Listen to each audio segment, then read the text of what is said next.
વધુ સમાચારમાં વાત કરીએ તો બોરતળાવ પોલીસ સ્ટેશનના ઇંગ્લિશ દારૂના ગુનામાં નાસ્તો ફરતો આરોપી ઝડપી લીધો છે। ભાવનગર એસઓજીની સરાહનીય કામગીરી સામે આવી છે। અધિક પોલીસ મહાનિર્દેશક સીઆઈડી ક્રાઇમ અને રેલવે ગુજરાત રાજ્ય ગાંધીનગરના તારીખ 16/1/2024 થી 30/1 સુધી નાસ્તા ફરતા આરોપીઓને ઝડપી પાડવામાં આવ્યા છે।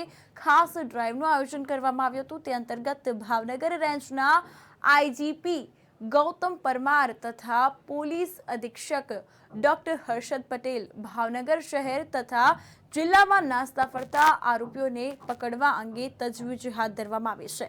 तो खास सूचना मुजब आपेली छे, जे अनुसंधाने एसओजी शाखाना पोलीस इंस्पेक्टर एआर वाला साहेबना मार्गदर्शन हेठळ एसओजी पोलीस भावनगर ग्राम्य विस्तारमां पेट्रोलिंग में हती। ते दरमियान आकलोल जकात नाका पासेथी बातमीना आधारे आरोपीओने झड़पी पाड्या छे। तो आ अंतर्गत बात करवामां आवे तो नास्ता फरता आरोपी शक्तिसिंह रामदेवसिंह गोहिल ने झड़पी पाड्या छे। आ अंतर्गत पोलीस हवे एक्शन मोडमां आवी गई छे अने आ मुद्दे आ तबक्के वधु तपासनो दौर हालमां यथावत राख्यो छे।